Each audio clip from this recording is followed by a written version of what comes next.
Today I'll be doing a top 10 list of my favorite shows of 2025. And I do realize it's late January, but I had to finish It and The Pit. Now, most people save this for like before the first place is revealed, but I'm gonna do honorable mentions right now. So we got White Lotus Season 3, decent season. I think it's maybe a little worse than the first two. We got Overcompensating and Hacks. A couple of good, funny comedies. They're enjoyable, just not really top 10. Well, Welcome to Derry didn't make the top 10. You know, it's a solid horror show.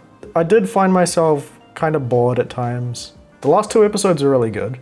Also, The Last of Us Season 2, it seems like a lot of people really hated that, but I thought it was okay. I thought the first season was really good. Second season, not as good. I still enjoyed watching it. There are a couple of good episodes in there. Now, another much hated season was Squid Game Season 3. Despite its flaws, it was fun to watch. Episode 2 was really good, and I'm one of those people who's actually looking forward to the American version. I don't know, I just like watching games. Now, the top 10. At number 10, I've put Severance Season 2. I really loved the first season, didn't find this one as good, but still a good show. Some of it I just didn't care about, got a bit bored, but it's still good for the most part. Alright, something controversial at number 9 is Alice in Borderland Season 3. See, Squid Game, Severance, and Alice in Borderland, they were like 9, 10, 11, and I could have gone anyway, but this is very similar to Squid Game Season 3 in that most people hated it, and I thought it was decent. It's like very clearly worse than the first two seasons, but I just like the world. And there were some weird similarities between this and Squid Game, which I won't spoil. But it was a fun watch. Number 8 is Black Mirror, Season 7, I think. No real weak episodes for me. And I like the good ones a lot. So I really liked the first episode, I really liked the Space Callister sequel. Also Bête Noire, one of the better Black Mirror seasons as of late. Number 7, we have The Studio. Just a nice, funny comedy. It's an enjoyable watch. Some interesting stuff from a filmmaking point of view. It was like a kind of one-shot episode. But yeah, just fun to watch and funny. Number 6 is The Rehearsal.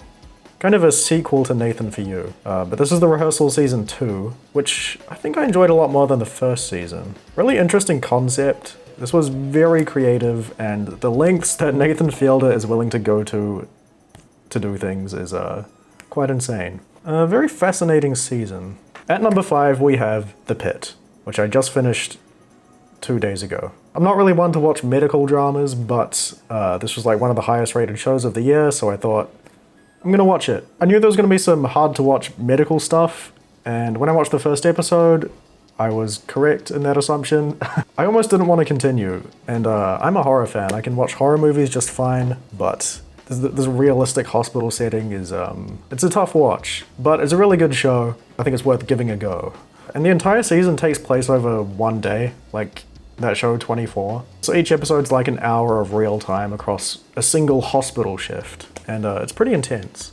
Okay, number 4 is Heated Rivalry, the gay hockey show. Not for everyone, it's quite spicy and raunchy.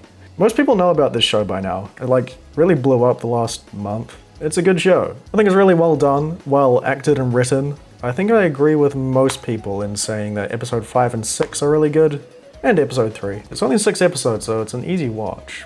Alright, number 3 is Adolescence. Now, I said The Studio had a kind of one-shot episode. Adolescence has, I think, literally one shot for every episode. Like no fake stitches or anything, I think. So yeah, they filmed the entire season. Every episode was one single long take, and somehow it worked. Really captivating show. I was invested in the story, I was invested in the emotions. You know, it actually made me feel something, so that's good. Only 4 episodes, so short and sweet. I think it might be over an hour though. Obviously, I would recommend it. The big number 2 is Pluribus, the new Vince Gilligan show, the Breaking Bad creator. This is a really fun show. Such an interesting concept. I'm not even going to explain what the concept is if you haven't seen it. I think it's better to just go in and watch it. But there is an apocalyptic element to it. It's kind of always kept me interested in what was going to happen next. Even though a lot of people complained about it being too slow, I just didn't find that to be the case. Like, I guess it was slow, but I wasn't bored. Just a very interesting show. Starring Kim Wexler, Rhea Seehorn from Better Call Saul. She does great, everyone else is good. I am looking forward to a season 2, but it seems like that will not be here for a long time. That's how it goes nowadays. Now, what could be number 1? I think people won't necessarily expect this, but my number 1 is Dexter Resurrection, the second sequel series to Dexter. I think this is as good as Dexter's ever been. Like, probably better than any of the original Dexter seasons. A lot happening, very thrilling series. I was always interested in what was going to happen next, excited, never bored. Just a really fun show. And this is really high ratings, but I haven't really seen it mentioned in some of the top lists I've looked at. Definitely is popular, but maybe just among Dexter fans, which I guess you wouldn't watch this if you haven't seen Dexter. The drama's good, the comedy's good, the action is good. There's really nothing to complain about with it. So I guess that's why it's my number 1. Well, that was my top 10. I'm gonna do movies soon. I still have to watch some. So that'll be out before the end of January, or I might just not do it at all. We'll see.